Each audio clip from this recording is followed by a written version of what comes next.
Well, welcome back, blockheads, to the Dungeon Master's Block, the place where we talk about the Dungeon Master, the most important person in the game, the only person capable of playing God, killing characters, and lowering the egos of all of the people at the table. I'm one of your hosts for this week's episode, Dungeon Master Ian, and I am joined by the illustrious Dungeon Master Andrew. And today we are talking about one of the goddesses of the Forgotten Realms, which is one of Andrew's favorite settings. And we're going to be talking about Selune. So if you are interested in that goddess at all, this is the episode for you. And it was voted on by the DM's Block Forum as the goddess that you all wanted to talk about. But before we get into that, Andrew, we have a 5-star iTunes review.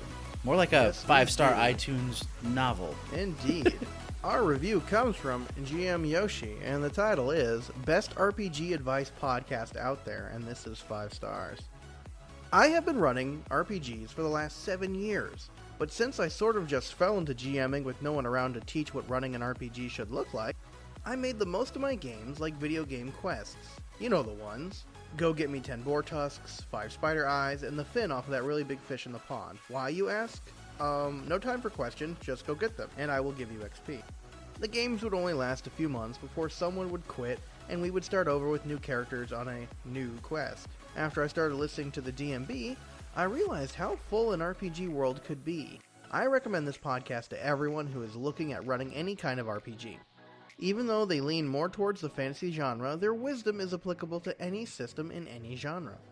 They bring in the best guests and talk about the most insightful topics. Even if you are only playing in an RPG, you should listen because these guys are the best. And who knows, maybe someday you will try your hand at running a game. Thanks to DM Mitch, DM Chris, DM Neil, aka Jotmoniac, DM Ian, and DM Mainprize. My homebrew world of New Atra is thriving and my players are all having a blast. Keep on dungeon mastering. P.S. I have really enjoyed having Jotmoniac play in my game on the Gamers Playing Forum. He is really awesome. Okay, I am done now.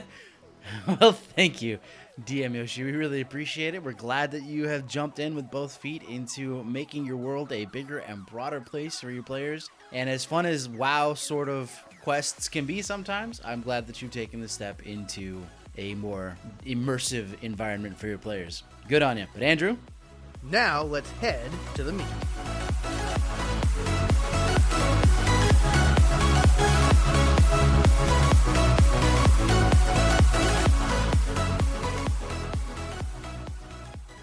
I'm starving. We ain't had nothing but maggoty bread for 3 stinking days. Why can't we have some meat? Carve it up! Just a mouthful! Looks like meat's back on the menu, boys! So as Andrew and I said beforehand, we are going to be talking about the goddess Selune, and I believe, Andrew, that the Forgotten Realms, like I said earlier, is one of your favorite settings. Oh yeah. To me, the Forgotten Realms is the quintessential fantasy setting. If you want to play a high fantasy game, for me, I have always played in Faerun because it is my favorite world.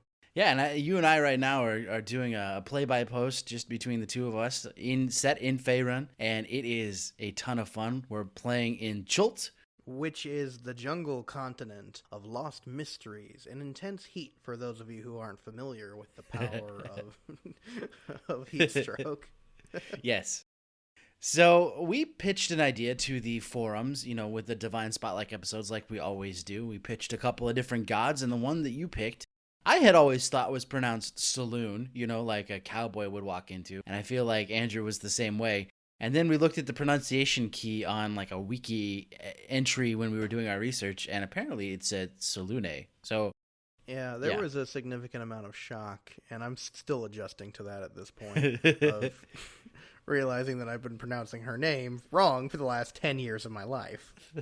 Yes, well, hopefully this doesn't shatter too many people's illusions, and they'll still listen to this show after this episode, after we, shatter their reality a little bit. But regardless, that's the goddess we're talking about today. Coming up next, we'll tell you how to actually pronounce Cthulhu. That would probably break some people's brains too. But with all these episodes, we like to get into the origins of the goddess, the deity that we're talking about, in this case, the goddess Selune. And we like to, dig into where she specifically came from, where she has gone in the different iterations of D&D, and all that kind of stuff. Selune originally appeared in the Forgotten Realms campaign setting and was created by none other than the legendary Ed Greenwood. And he made her as a homebrew goddess for his own campaign. He wanted a goddess that was the goddess of like stars and moons and that kind of thing. And that's what he decided to do. Rather than trying to convert a god, he made his own goddess. She first appeared in 2nd edition and was written about in Dragon Magazine number 54, Down to Earth Divinity, in 1981, making her one of the older goddesses in the entire D&D setting, which I think is pretty cool. So, Selune, according to the lore, came into existence actually at the very beginning of creation. She and her twin sister, Shar, were both created to have dominion. However, they did not get along well at all because, well, Selune is the goddess of the moon. Shar is the goddess of darkness. And the two pretty much began fighting almost immediately. And they ended up shaping Toril, which, as we all know, contains Faerun, the continent. And so their struggles actually gave land to the world itself. That's actually pretty sweet. You got these two titans wrestling, and their struggle, their sibling rivalry leads to the creation of continents and mountains. I know my fights with my brother never made land, but, that's pretty cool. Her symbol, for those of you who are interested in that sort of thing, if you have a cleric or paladin of Selune, they would be wielding a symbol that had like a pair of feminine eyes with 7 stars around it, and that would be that's sort of her go-to icon, if you will. For those of you who don't know, this is take 2 of this episode because we lost take 1 due to various hard drive issues. And I mentioned this in the first take of this particular episode. I always wondered what do feminine eyes look like if you could make them into a holy sigil. And I found out they're very Egyptian looking. So it's like a pair of Egyptian eyes with like 7 stars above it. And that's when people see that is, they know that to be the symbol of Selune. Right? Are they just extra curly looking eyelashes? So the titles of Selune usually is she's known as the Moon Maiden and referred to collectively by the clergy as Our Lady of Silver, as that is symbolic of the moon itself. Yeah, and those were the only 2 titles that we could find. I mean, as she's very simple in terms of understanding her. There's not a lot there as far as titles and things like that go, which is nice. Simple is often better because it's easier to remember. And I think that having like, title after title, like, a king in Game of Thrones has like 42 titles. It's just, I like Our Lady of Silver. I like the Moon Maiden. Those are easy to remember and easy to deal with, especially if you're a clergy of that particular goddess. Her aspect, now this is an interesting thing. Some of the gods and goddesses in the Forgotten Realms have what are called aspects. They don't interfere directly often in their god form in the world, because I think that would potentially break a lot of brains and kill a lot of people if they should ever do that. It also creates a great vulnerability of being attacked by other nefarious gods who are wanting to steal their portfolio. Yeah, there you go. So when god and goddesses do want to hang around and pal around with mortals, they take on what's called an aspect. There's a lot of intricacies involved in the aspect, and I don't want to go into that too much. But her particular aspect is called Sahanin Moonbow. Sahanin Moonbow is an elf. And, that led me at first to believe that Selune might be like a patron goddess of the elves, when in reality she's, not worshipped just by elves at all. But when she comes down to Earth, when she comes down to Toril, she likes to hang around and pal around with the elves, which I think is pretty cool because the elves revere moon and stars and things of that nature. They revere nature itself. And so it makes sense that if she were to come down and pal around with anyone, it would be the elves. So, for power level, Selune has had a bit of a rough couple of decades of existence. The fact is, her sworn enemy Shar despises her. And Selune would prefer to outright battle against Shar one-on-one, Shar is far more cunning, being the goddess of darkness. She prefers to operate in the shadows, no pun intended, and take out Selune's followers as a way to weaken Selune.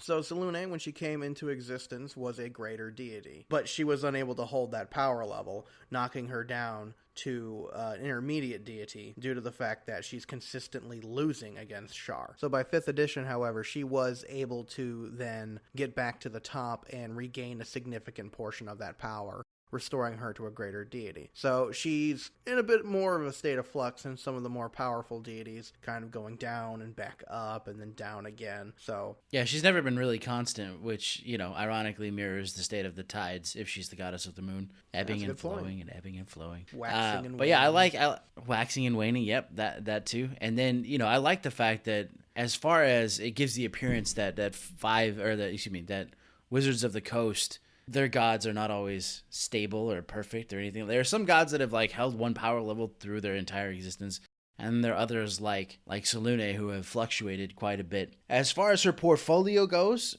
since we've been talking about power level, non-evil lycanthropes are her domain. Navigation, questers, like people who go on quests, stars, and wanderers. Yeah, it's interesting to me that non-evil lycanthropes. I have this concept in my mind that lycanthropes are always evil just because of the nature of who or what they are. Pure hunger, the desire to feed, usually conjured up by a disease of some sort, of an evil wizard or something like that. I always have this idea in my mind that they're evil. Well, apparently not all lycanthropes are evil. And if you are a non-evil lycanthrope, you are under the domain of Selune. yeah, and this is primarily because a non-evil lycanthrope would come to embrace that aspect of themselves and see that, well, the moon provides goodness, and so they would naturally be gravitating towards Selune, whose giftings can even assist them in staying in control of their affliction. Yeah, which totally makes sense. Navigation and questing, again, you're using the stars and sextants and things of that nature to measure the stars to get to where you need to go. Wanderers, again, also makes perfect sense because wanderers are on an adventure. Adventurers often going off into the distance and worshiping Selune for good fortune in that regard. Again, stars make sense because, yes, that's part of her holy symbol as well. So, for her domains, clerics who follow her often have access to Arcana, Change, and the Moon. Formerly, in previous editions, she did have the ability to grant her followers Chaos, Good, Moon, Protection, Travel, Light, and Stars. yeah, so you could, in fact, argue, I think, in 5e, if you wanted to incorporate Selune as a part of your pantheon, you could include those other domains as well to give her some more flexibility. Maybe not necessarily stepping on anybody else's toes, but to give her that some of the echoes of her former power in terms of domains. Because I don't see anything wrong with her being in charge of travel or of light or of stars. Those are all, protection might be a little iffy, but those other ones I could definitely see her handling with no problem. Yeah, for if sure. you wanted to use that for, story or narrative or, to give a different god for your players to follow. So just like every god or goddess out there in the world of D&D, she has her signature weapon, and often her clerics wield weapons that are styled after this. It's called the Rod of Four Moons. And if you're thinking like I was, that it's a staff or like a magic wand or something of that nature, it's not. It's actually a heavy mace. I don't know that they have. I scoured the interwebs for a 5e version of this. I could not find it anywhere, so we're going to go back to the old 3.5 version to tell you sort of the things that it did. The Rod of Four Moons is a +5 defending, disruption, holy, heavy mace. There's a lot of stuff in there, a lot of descriptors. But that's essentially what it did. What the defending portion of the weapon allowed you to do was it would make a magic barrier in front of you, making it harder for people to hit the wielder. The disruption, so it's a damaged property that would allow it to permanently destroy undead struck with this weapon. It had to successfully resist the enchantment or it would be destroyed. There's a couple of different weapons like Dawn Speaker and a couple other things that have that that same property. Holy, again, is a damage type. When she hit this thing, it would do also holy damage to it. In 5e, that would be akin to radiant damage. And then it's a heavy mace, which means it's a one-handed weapon that is carved from metal or some other material. You could make her mace whatever you want because it really doesn't specify what sort of metal it's made from. But it is a wicked, wicked rod. I'd like to imagine that it would be made out of meteorite. Yes, yes. We'll go with that. In some other source materials, from my notes here, it's the Faiths and Avatars source book. The Rod of Four Moons was an actual rod that the wielder could fight with and use as a mace, but it also included in it was a wand of paralyzation, a wand of polymorphing, a wand of lightning, a wand of security, and a rod of resurrection. So you have some of those same sorts of ideas. So that sounds very handy. Yes, it does. And so that's her weapon. She's not going to let it out of her sight at all, I don't think. But if you wanted a player to, or if a player wanted to worship Selune and have a rod, it would be along those sorts of lines.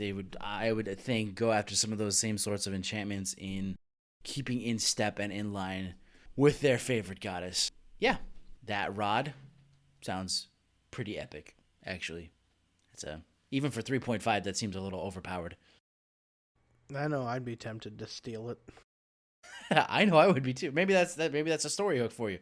An infamous rogue sneaks into the gates of the moon and steals her heavy mace.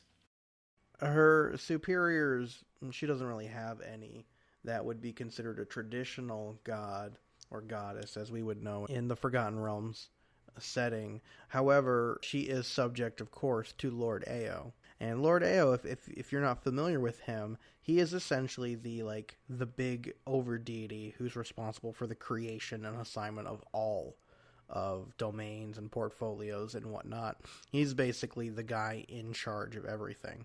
And most people didn't even know he existed. Most gods didn't even know he existed until the times of trouble, where he manifested and basically told all the gods, hey, I'm getting sick of your pettiness and your fighting and your bickering, so I'm going to banish you all into physical forms. You're all kicked out of your home planes, and now you're going to have to traverse the world as your regular selves, mortal selves, more or less. And this caused a lot of upheaval, a lot of domain theft, even some ascension to godhood from regular mortals who were able to figure a way to get into the planes before other people could. That would be her immediate superior. That's a little frightening. I'm a god. You can't do anything to me. Oh, yes, I can. Boop. Now you're immortal. Amortal, right, not immortal. You're amortal. Yeah. That's terrifying.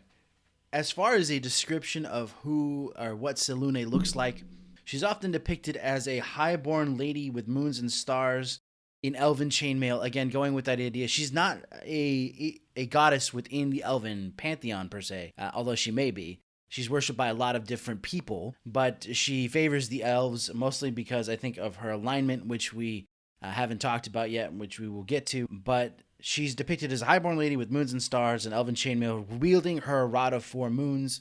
She has silver hair that mimics the moonlight, and then we've talked about her twin sister Shar, which we'll touch on a little bit at the end of the episode, because we can't really have a talk about Selune without talking about Shar in turn. Her alignment, as I said earlier, is chaotic good, which again, that chaos portion would fit really well with a moon goddess, and I think is why she fits in so well with the elves, because the elves are often chaotic in alignment, are always chaotic in alignment depending on how strict you are as a DM. But yeah, alignment, chaotic good. Another thing to note about Selune's appearance is that when she manifests an avatar in the world, her avatar usually correlates to the phase that the moon currently is in. When the moon is at a crescent, she appears as a young girl. When the moon is full, she appears as a middle-aged woman. Yeah, when the moon is waning, she appears as an elderly woman. That's pretty cool. You can incorporate that in a lot of different ways if you were to bring Selune into your world as far as her appearance. Yeah, that's pretty cool. So let's talk about Selune's worshippers. Selune is a primarily female-dominated religion. There are a significant number of female clerics and soulcasters. The women dominate the church hierarchy there. Good and neutral lycanthropes worship her. Sailors are also people who would follow after her, which, if you're unfamiliar, normally the goddess to appease on the seas is Umberlee, but she's a very evil goddess who usually threatens to destroy people who don't pay her homage. So the act of worshipping Selune in order to find safekeeping would be an act of defiance against Umberlee, but would give you a better chance of surviving if you were to suddenly invoke Umberlee's wrath for other reasons. Umberlee is a very nasty goddess. Yeah, she's actually one of my favorite goddesses, like in Faerun, because anyway. And as well as sailors and navigators, there is also a specific branch of monks known as the Sun Soul monks. Her clerics primarily focus on eradicating evil lycanthropes. They are responsible for going out across the land and rooting out evil. Selune gives them the power to find lycanthropes who are in disguise or hidden, as there are a great many evil ones that are using their giftings and powers for personal gain or destruction of others. Yeah, so the other thing the Sun Soul monks are responsible for doing is finding the beings called shards, with a capital S. Shards are basically human embodiments of the different aspects of Selune, and they are her main way of combating Shar. So, you might have a human or an elf or somebody else who has been touched by Selune in some way, given power, given responsibility, and the Sun Soul monks are responsible for finding those individuals and protecting them while they discover their powers, while they discover, those sorts of ideas, while they come into power to help Selune combat Shar. The temples of Shar are pretty cool looking. They're often open face to the moon, made to depict the phases of the moon and things of that nature, often gilded with stars and things of that nature. They are places also where people will go for fortune telling, for healing, for prophecy, all those sorts of things as well. Another function of these temples too is to provide aid to the mentally ill or people who are losing their minds, or as the phrase would be called, a lunatic. Yeah, there you go. Lunatic. Yeah, Luna. Moon. Yay! Made the connection. So there is a heresy within the Church of Selune, and it is quite a scandalous one. These heretics, they call it the Dark Moon Heresy. And these heretics believe that Selune and Shar are actually just two different faces of the exact same god, which means essentially that Shar doesn't exist, Selune doesn't exist. It's basically two halves of the same coin, which to equate Selune to being this evil dark goddess who's just bent on literally obliterating everything and returning just to absolute darkness is quite an insult. And so this heresy, which appears in the second Baldur's Gate, actually ends up kind of infiltrating a little bit of the church there. Now, I know we can't really talk about Selune without talking about Shar because they're so closely connected, but without getting into too much detail, Shar is Selune's twin sister. They're sort of opposite forces, and we've sort of mentioned some things about Shar. She likes to work from the shadows. Selune likes to confront directly. Selune wants to promote life and light, whereas Shar wants to death and destruction and darkness. Is there anything else we should know about Shar that would inform us about Selune? Shar often grants her followers, clerics, the power of deception and control over illusion so that they may operate in the shadows. So while Selune's organization is dedicated to healing and working and saving the lives of others, the Church of Shar is pretty concerned with simply subterfuge and elimination of their foes. So a great many clerics of Shar will try to kill a Selune follower if they have the ability to. Finally, what we'd like to do after we talked about this goddess Selune, and in these episodes where we talk about the different deities, we like to talk about story hooks, potential story hooks that could involve this goddess if you want to bring her into your world. And the first thought in my mind, I just watched Despicable Me with my children, and I think it would be cool if somehow, some way, Shar or somebody who works for Shar managed to steal the moon. And now you've got Selune without her source of power, without her source of divinity. You could even have it like the gates of the moon is where sort of the moon comes out of and goes into as it's, night and day or whatever. But, the moon is stolen, and now Selune, who is herself waning because her source of power is gone, the adventurers are charged with recovering the moon. And if you're wondering how you could steal a moon, I assume you just need a bag of holding and a very special enlarge spell, and then you'd be good. Yeah, I mean, you could do, yeah, for sure. One plot hook that I can think of would be the Dark Moon heresy ends up cropping up, but much to everyone's surprise, the clerics who are claiming they worship, this amalgamation of Shar and Selune are still having their spells granted. And they're going out and they're doing all of these mighty works in the name of this heresy. And the players are tasked by the temple to investigate why their spells are still working. And what you could do there is that have Shar be the one granting the spells to these clerics, because she would find stealing worshippers away from Selune as hilarious. And so Shar would have more of a reason to keep this organization growing than Selune would. And so the players are tasked with rooting out this heresy, or at least trying to find out the legitimacy of it. Yeah, I dig it.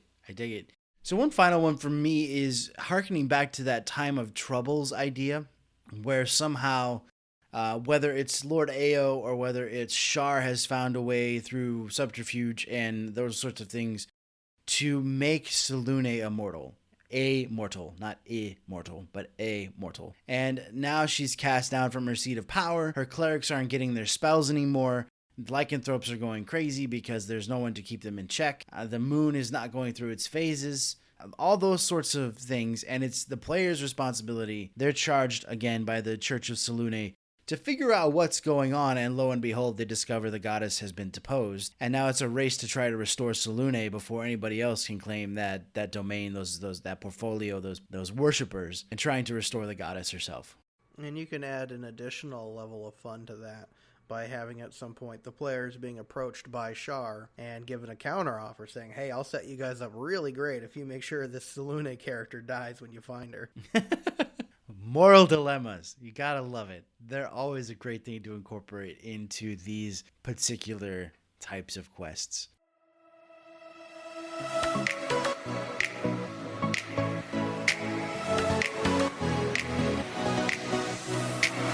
Thank you for listening to this week's episode of the Dungeon Masters Block. We appreciate you listening. We hope you enjoyed this episode on Selune. I know we have had a great time rehashing this goddess, and we hope to get this episode to you sans any hard drives dying again. Andrew, if the listeners would like to get in touch with us, how would they do that? Well, you can send us an email over at dungeonmasterblock@gmail.com. And if you enjoyed the episode, which I hope you did, you can give us a review on iTunes. And we could even end up reading your review on one of these episodes. If you want to give us a shout on Twitter, you can find us at DMs_block. And don't forget to like us on Facebook. Yeah, both of those places are great avenues to find out about upcoming episodes, memes, general D&D goodness, and so much more. So this week we have a new Patreon member shout out to give you, and this week's shout out goes to David. David, we thank you so much for your patronage, for supporting us. He has access to our Dragons Only forum, to our monthly DMs workshops, a whole bunch of other extra content like the storytime episodes for Mitch's current campaign, which I'm a player in, for the Spirit Charmer campaign. This podcast is a proud member of the Block Party Podcast Network. Check out other shows like the GM Showcase and Geek Wars, We're So Bad at Adventuring, and more. Thanks for listening to the Dungeon Master's Block, the place where we come to talk about the Dungeon Master, the most important person in the game, the only person capable of playing God, killing characters, and lowering the egos of all the people at the table. This has been DM Andrew saying, I'll see you later. This is DM Ian, and for DM Mitch, keep on Dungeon Mastering.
Goodbye.